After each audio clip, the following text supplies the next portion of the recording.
Now, I was trying to figure out, where is this coming from? The Democrats' funding bill, which Republicans immediately declared a non-starter, would, among other things, restore Obamacare eligibility for non-citizens deemed by states to be lawfully present in the U.S., including, in some cases, recipients of the DACA, of the Deferred Action for Childhood Arrivals, of DACA, refugees, and asylum seekers. Republicans have accused their colleagues across the aisle of using the threat of shutdown to give illegal immigrants free health care. Well, Democrats insist that illegal immigrants, as they define the category, will not have their eligibility restored. Okay, now you may be saying, Tim, is this how they defined it on the left, though? Did they write a beautiful paragraph where they said, the Republicans are arguing that legal asylees are illegal immigrants, and we are arguing that legal asylees are rightfully entitled to taxpayer-funded health care? What I would like to just say is Democrats have been playing this game about legal asylees forever. You had Tom Homan testifying before Congress, and AOC is like, legal asylees are not criminals. It's like they violated 18 U.S.C. 30, whatever.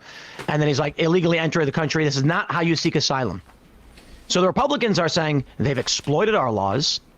They are using loopholes. Democrats are aiding and abetting them, and then claiming they're not illegal immigrants.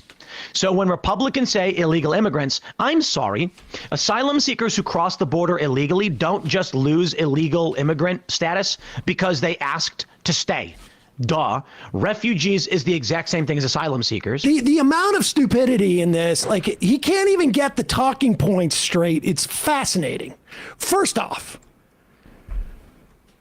the law in this country is, and this has almost nothing to do with what he's talking about, but because Tim Pool is a moron and won't do even the slightest bit of homework other than whatever it is that he picks up from some right-wing talking point sheet. National Review. He doesn't even know what he's conflating two different things. When you enter this country without documentation and not through a port of entry, it is a civil violation. The first time you do it, it is a civil violation. It is not a crime any more than getting a speeding ticket is a crime. It's illegal. You're speeding illegally, but you're not all of a sudden an illegal driver, and you have not committed a crime. You have committed a civil violation.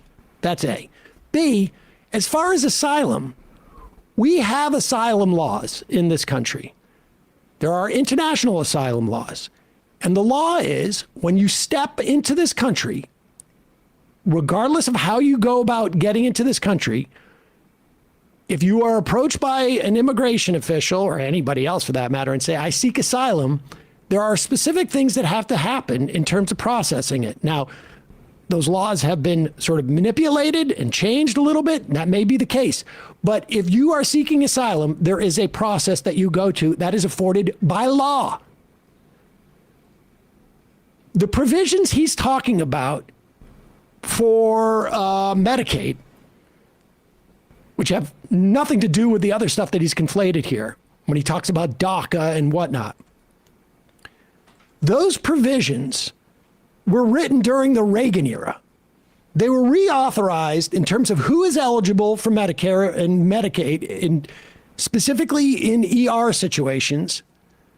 All of that stuff has just been existing law, was reauthorized under Newt Gingrich in '96.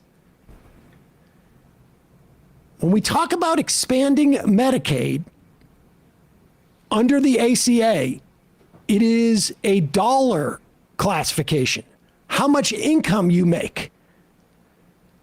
And when we talk about expanding it, it's not to include a different class of people vis-a-vis their immigration status. All of that is already set in law.